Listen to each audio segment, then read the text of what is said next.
So Tamerlane was a man of extraordinary intelligence, even though he didn't know how to read or write. Which again was pretty common. I mean, Charlemagne never really learned how to read or write. He spoke 3 languages, had a great appreciation for architecture, so he built a lot of buildings, huge buildings in his Samarkand, his home city of Samarkand. And he loved to be read to at mealtimes. So people would read him stories of history, and he liked to be read to at mealtimes, which actually wasn't that uncommon because not a whole lot of people knew how to read in this time. He reportedly loved art so much that he couldn't help himself from stealing it when he went to other places. Now,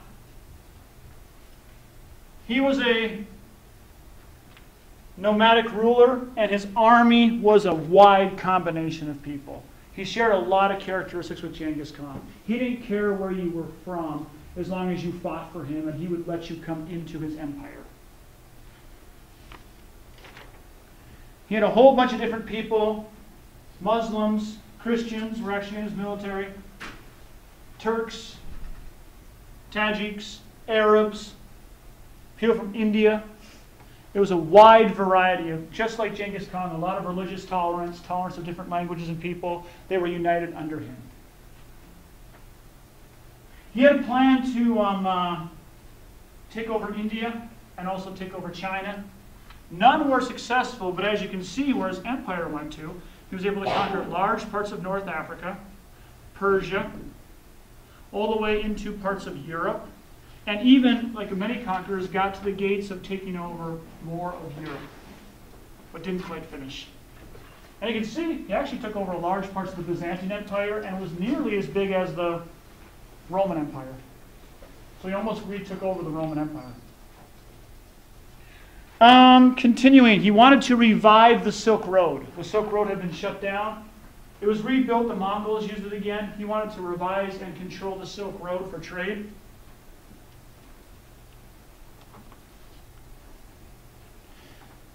In the city of Samarkand, astronomy was studied. People were studying the stars.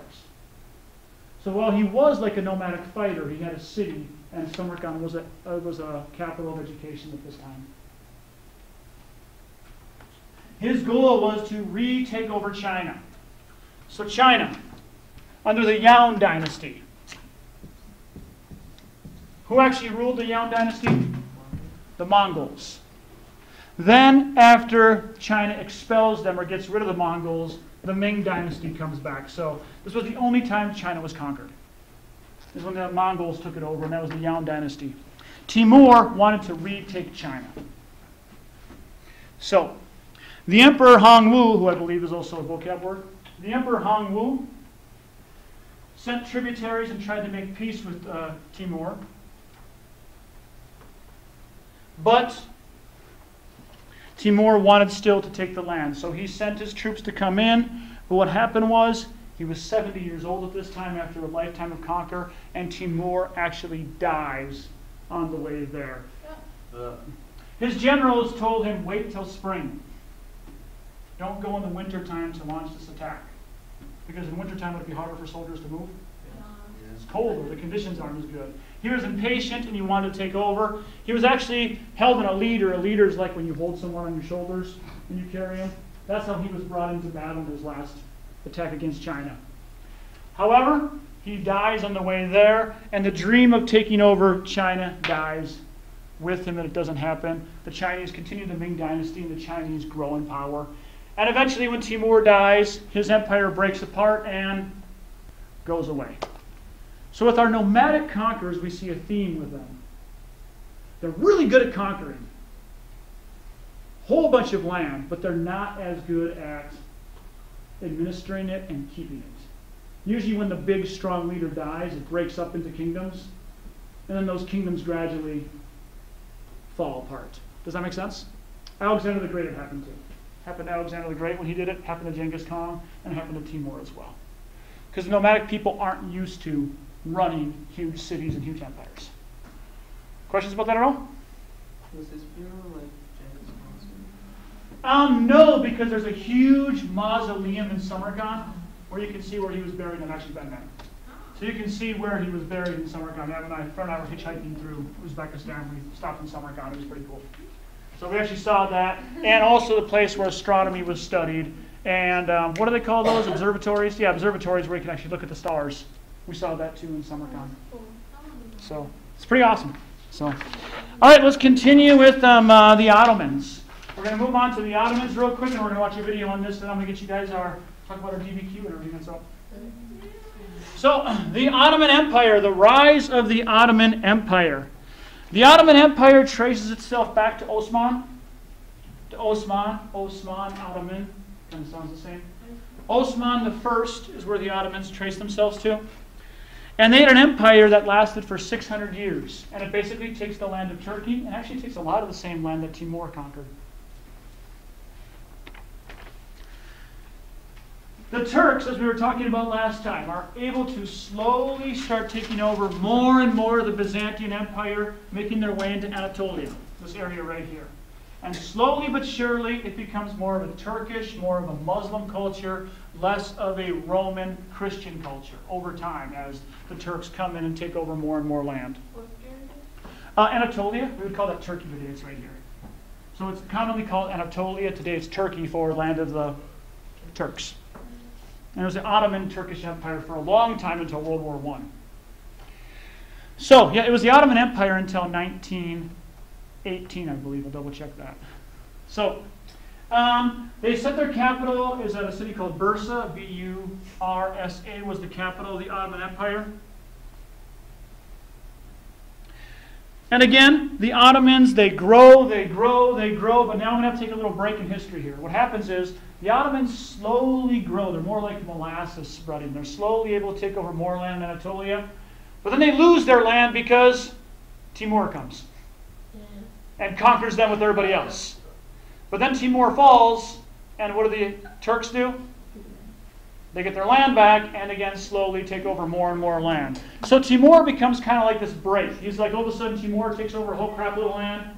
And then when he goes away, the Turks keep on conquering. Does that make sense? So Tamerlane's kind of like a break in like the Turkish people taking over more and more land. Now, eventually, the jewel that the Ottomans want to get is Constantinople. Why would losing Constantinople be a big, huge defeat for Christendom? For like, Hagia Sophia is there. It is seen as the old capital of the Roman Empire. It is like seen as one of the major cosmopolitan cities. They don't want to lose Constantinople. So what happens is eventually the Ottomans take over all the land around Constantinople, but they can't take over the city because it's huge, it's walled, and the Venetians and other people bring supplies in, and they want to keep Constantinople going. Aisha, go ahead. What you said it's a metro something city? It's a cosmopolitan city. It's same thing. It's a cosmopolitan city. It's a religious center. It is like the memory of the Roman Empire. There in Rome are like the two cities in Christendom that are like the main cities. So taking it is like, the United States losing New York or Los Angeles.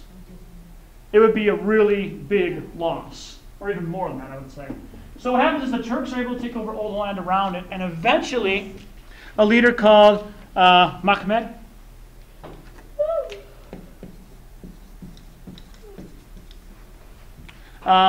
II is able to besiege the city, surround it, and eventually able to, with cannon fire and everything, take over the walls and take out Constantinople.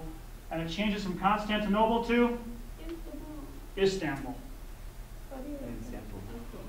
Istanbul.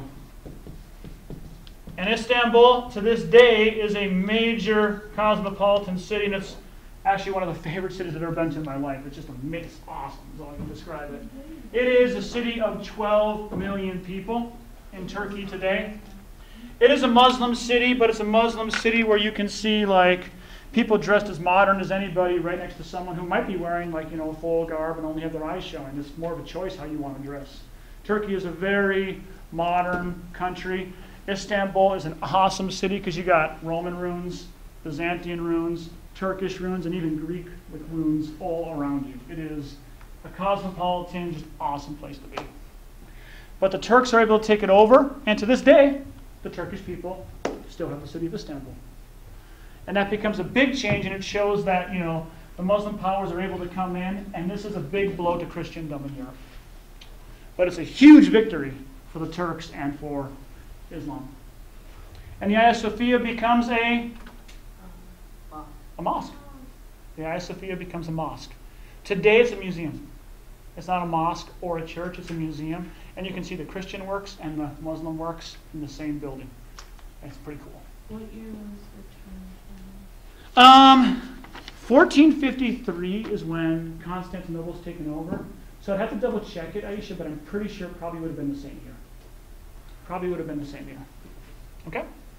We'll stop there, and I'm going to show a video for you guys. Do you want to compare notes, compare in case, or do you want to get right to the video and then compare in case? Right to the video? Yeah.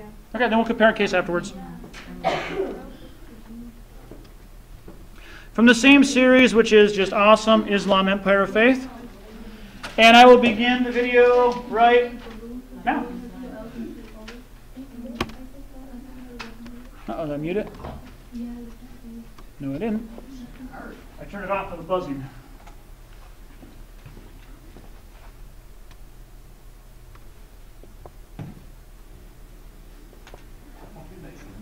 From 400,000 to a mere 50. Besieging population picked. By the middle of the 15th century, the city was a shadow of its former self. That's The Constantinople. population had plummeted from 400,000 to a mere 50,000. But a besieging army would still be at a tremendous disadvantage. Constantinople was surrounded on 3 sides by water and massively fortified. It was encircled by a triple ring of walls nearly 100 feet high and 30 feet thick. And they had already stood for 1,000 years.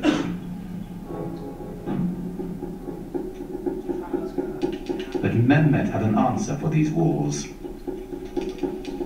A part of the military superiority of the Ottomans came from their sophisticated and diverse use of the possibilities of gunpowder. The siege of Constantinople in 1453 under Mehmed the Conqueror saw the first dramatic application of this in the form of huge cannons that had not been seen before, which Mehmed had specially commissioned for the occasion. Earlier cannons had been assembled with strips of forged metal bound with hoops. They fired stone projectiles with little more power than a catapult.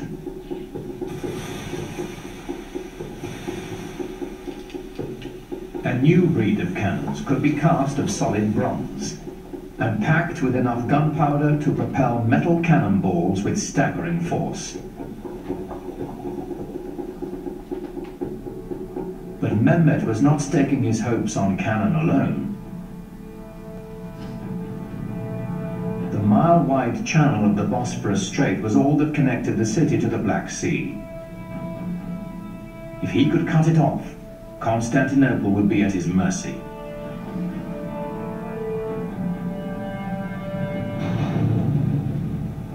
Mehmet needed to construct a strategically positioned fortress to close the strait. He built it right in the shadow of the great city walls.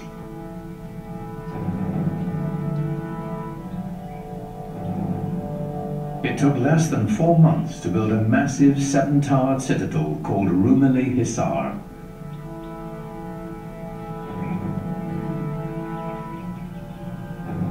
Mehmet himself is said to have carried stones during its construction.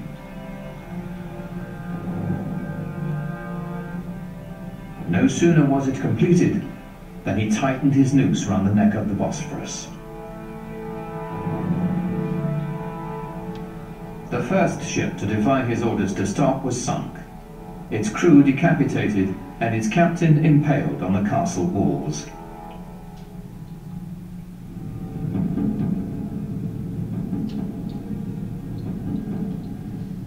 To stop Mehmet's ships from approaching, the Byzantines